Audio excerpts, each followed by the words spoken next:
In this video, we are going to continue learning about different ways to validate a form. Earlier, we learned about HTML5 form validation, that is a built-in form validation, where we learned about different attributes and pseudo classes. Now, we'll learn about JavaScript validation.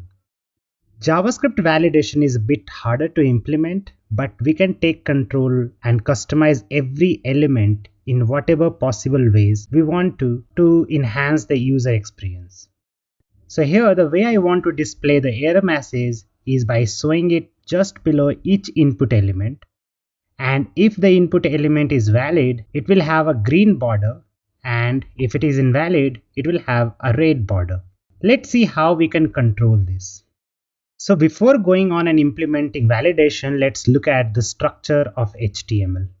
So here you can see form contains 4 input elements. Each input element is wrapped into a div. To add a green border to show success, we just have to add a success class to the div, and for error we just have to add error class to the div. Any message or error you want to display will go into small, and that is what is visible here. After understanding the structure, let's go ahead and implement form validation in JavaScript. Here in JavaScript file, we are selecting a form element, adding an event listener of type submit, and when that happens, we are calling the function handleSubmit.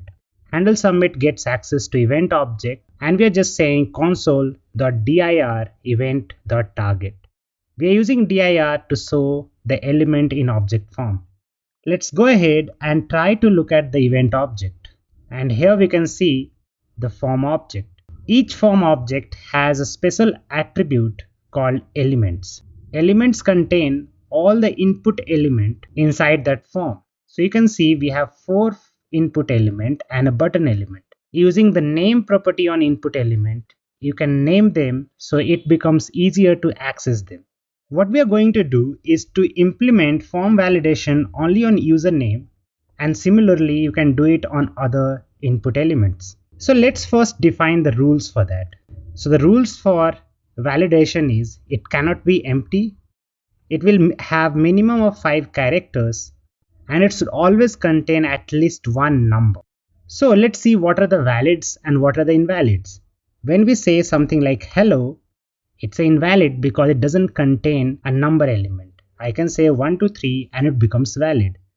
So first thing we'll need is username element. So we'll define a variable called username element, and that value will come from event.target.elements, and the name of that, if you want to see that, you can see the name is username.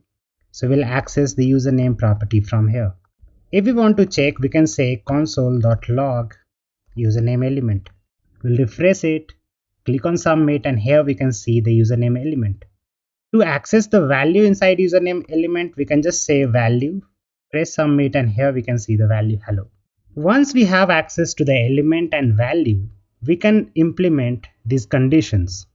To implement these conditions, the first thing we'll need is to write if condition, because the value cannot be empty. So we'll say username element dot value.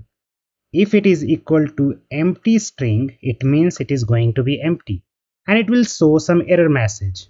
But where we will store error message, because for 3 different conditions the error message will be different.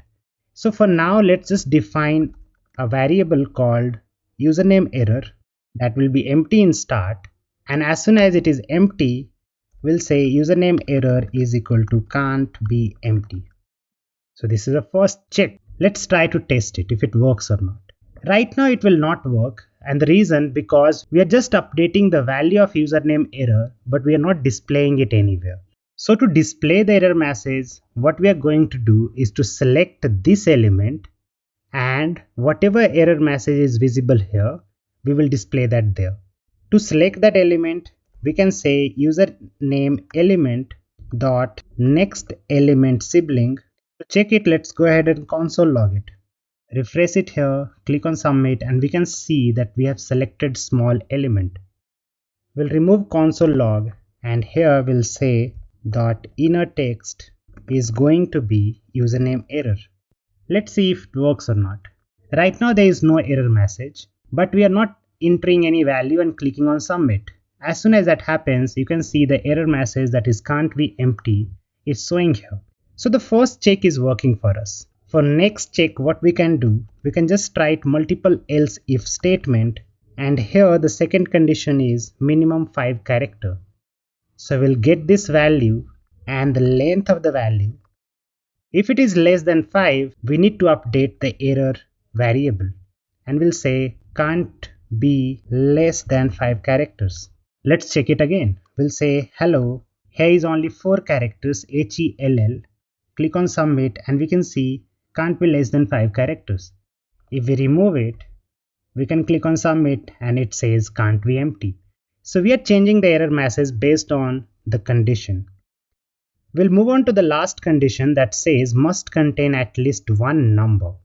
We have a string like hello that doesn't contain any number. First thing we'll do, because we have to check each character, we'll split it with an empty space. So it will give us each character in array form. Now we can use a method called sum. Sum is an array method that accepts a callback function and it returns true if the callback function returns true for at least one of the element. So if we do something like this, you will see it is false because it doesn't contain any number. What if I go ahead and add a number and do it, then you'll see true. Then add it in the start and you'll see it is true. So whenever the value is true, you can go ahead, there is no error, but when the value is not true, you will have to throw an error. So I'll go ahead and say else, and the condition for that is we'll get the value from here, we'll say value, and then we'll split it, and using sum we can do something like this.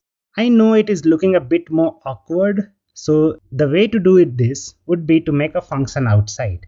We'll just call a function and the function name will be does contain a number that will accept a string and returns true or false based on that. So here I'll say return, let's name it str, and we can use this function right here now. We'll say does contain a number and we'll pass username element.value. So here in else if we'll say does contain a number, it will return true if it contains a number and return false if it doesn't contain a number. So here we are looking for if it doesn't contain a number, I need to show an error message that is must contain at least one number. I'll go ahead and write last else statement. If none of the condition is true, go ahead and reset the error message. Now let's go ahead. Now let's check whether it is working or not. So first thing, I'll just press enter and you can see it displays an error saying can't be empty. We'll say hello. It will say must contain at least one number. Let's put a number and it works properly. The only difference right now we have is we are not displaying this success and error border. And to do that, let's try to understand the structure.